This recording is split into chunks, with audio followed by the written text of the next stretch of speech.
कक्षा 10 के विद्यार्थियों, पिछले वीडियो में आपको संस्कृत विषय के अंतर्गत कवि कुल गुरु कालिदासा के कुछ अनुच्छेद पढ़ाए गए थे।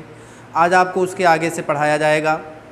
रघुवंशे कालिदासः रघुवंशिनां चित्रणं तथा करोति यथा भारतीय जनजीवनस्योदात्तादर्शानां सम्यक् दिग्दर्शनं भवेत्।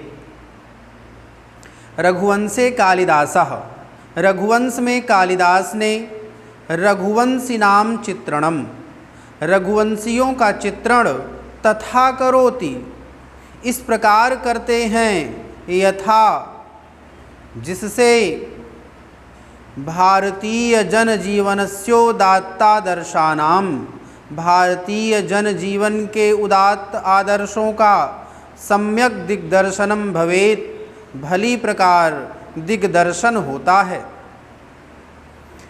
रघुवंशम में कालिदास रघुवंशियों का चित्रण इस प्रकार करते हैं जिससे भारतीय जनजीवन के उदात्त आदर्शों का भली प्रकार दिग्दर्शन हो सके। रघुकुल जाह राजानः प्रजाक्षेमाय बलिमाहरन्। रघुकुल जाह, रघुकुल में उत्पन्न राजानः, राजा लोग, प्रजाक्षेमाय, प्रजा के कल्याण के लिए बलिमाहरन, कर लेते थे। रघुकुल में उत्पन्न राजा प्रजा के कल्याण के लिए कर लेते थे। मित संयत भाषिणस्ते सदा सत्यनिष्ठाः आसन। परिमित और संयत बोलने वाले, परिमित और संयत बोलने वाले वे हमेशा सत्यनिष्ठ थे। परिमित और संयत बोलने वाले वे हमेशा सत्यनिष्ठ थे। यशस् कामास्ते तदर्थम प्राणानपि त्यक्तुम सदैवोद्यता अभवन्। यशस् कामास्ते, यश की कामना से वे सब, तदर्थम उसके लिए, प्राणानपि प्राणों को भी, त्यक्तुम त्यागने के लिए, सदैवोद्यता हमेशा तैयार, अभवन रहते थे। यश की कामना से वे सब उसके लिए प्राणों को भी त्यागने के लिए हमेशा तैयार रहते थे। केवलम संतत्यर्थे ते गृहमेधिनो बभूवुः। केवलम संतत्यर्थे, केवल संतान प्राप्ति के लिए, ते वे सब गृहमेधिनो, गृहस्थ बभूवुः हुए। केवल संतान प्राप्ति के लिए वे सब गृहस्थ धर्म वाले होते थे। शैशवे विद्यार्जनम यौवने रंजनम वार्धक्ये मुक्त्यर्थम मुनिवदाचरणम तेषां व्रतमासीत्। शैशवे विद्यार्जनम, बचपन में विद्या प्राप्त करना, यौवने रंजनम, युवावस्था में भोग करना, वार्धक्ये और बुढ़ापे में, वृद्धावस्था में, मुक्त्यर्थम मुक्ति के लिए, मुनिवदाचरणम मुनि के समान आचरण करना, मुनि के समान आचरण करना, तेषां व्रतमासीत् उनका व्रत था। बचपन में विद्यार्जन करना, युवावस्था में भोग करना और बुढ़ापे में मुक्ति के लिए मुनियों के समान आचरण करना उनका व्रत था। बाल वृद्ध वनितादीनां यदाचारणं कालिदास काव्ये निरूपितं तत्सर्वथा भारतीय संस्कृति गौरवानुरूपमेव। बाल वृद्ध वनितादीनां, बालक, वृद्ध और स्त्रियों का, यदाचारणम जैसा आचरण, कालिदास काव्ये निरूपितम, कालिदास के काव्य में निरूपित है, तत्सर्वथा भारतीय संस्कृति गौरवानुरूपमेव, वह सब प्रकार से भारतीय संस्कृति के गौरव के अनुरूप ही है। बालक, वृद्ध, स्त्री आदि का जैसा आचरण कालिदास के काव्य में निरूपित है, वह सर्वथा भारतीय संस्कृति के गौरव के अनुरूप ही है। आहिमवतः सिन्धुवेलां यावत् विकीर्णाः भारत गौरवगाथाः कालिदासेन स्वकृतिषुपनिबद्धाः।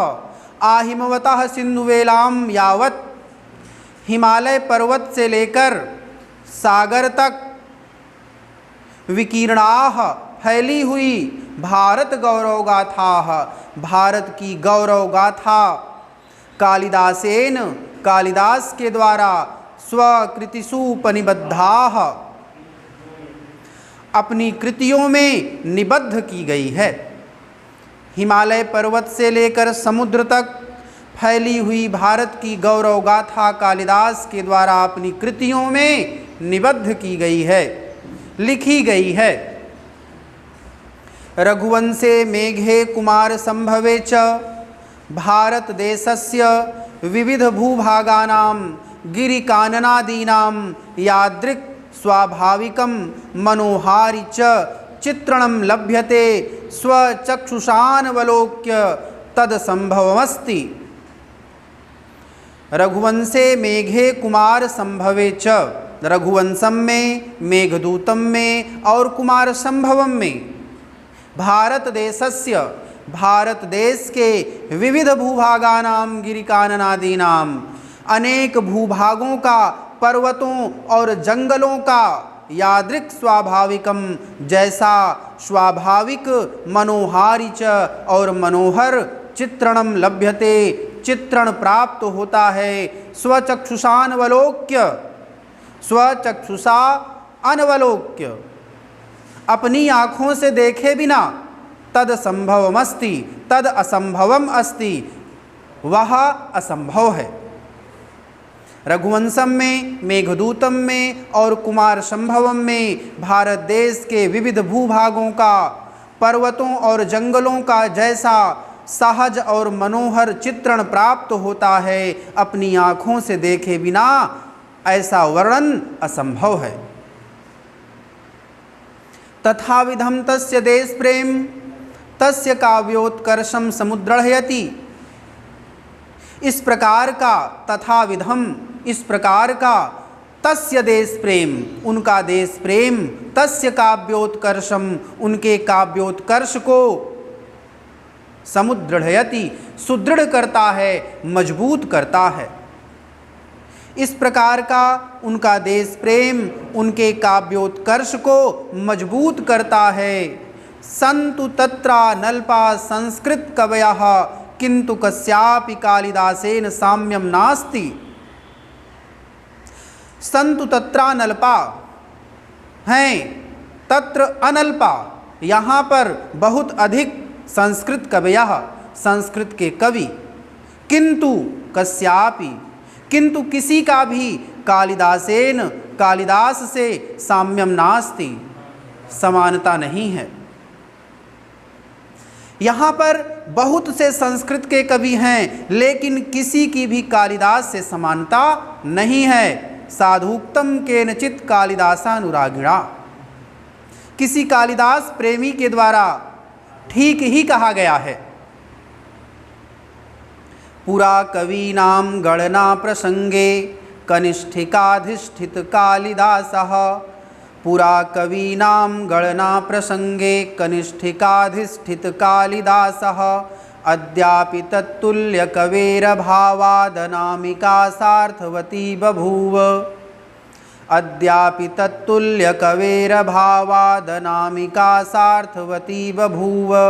पुरा, प्राचीन काल में, पहले, कवि नाम, कवियों की गणना प्रसंगे, गणना के प्रसंग में, कनिष्ठिकाधिष्ठित कालिदासः, कालिदास को कनिष्ठिका पर रखा गया, सबसे छोटी उंगली। कालिदास को कनिष्ठिका पर अधिष्ठित किया गया। प्राचीन काल में कवियों की गणना के प्रसंग में कालिदास को कनिष्ठिका पर रखा गया। अद्यापि तत्तुल्य कवेर भावा। आज भी उनके समान कवि का अभाव होने से अनामिका सार्थवती बभूव। कनिष्ठिका के बगल वाली अंगुली को अनामिका कहते हैं। अनामिका ये आज भी कालिदास के समान कवि का अभाव होने से मानो अनामिका अंगुली सार्थक हो गई है। अनामिका का शाब्दिक अर्थ होता है जिसका कोई नाम न हो। अनामिका का शाब्दिक अर्थ जिसका कुछ नाम न हो, अर्थात कालिदास के बाद कोई भी ऐसा कवि नहीं आया जो कालिदास की बराबरी कर सके। पुरा कवीनां गणना प्रसंगे कनिष्ठिकाधिष्ठित कालिदासः अद्यापि तत्तुल्य कवेर भावादनामिका सार्थवती बभूव। प्राचीन काल में कवियों की गणना के प्रसंग में कालिदास को कनिष्ठिका पर रखा गया और आज भी उनके समान कवि का अभाव होने से अनामिका अंगुली मानो सार्थक हो गई है। तो आज यह पाठ समाप्त हो गया। धन्यवाद।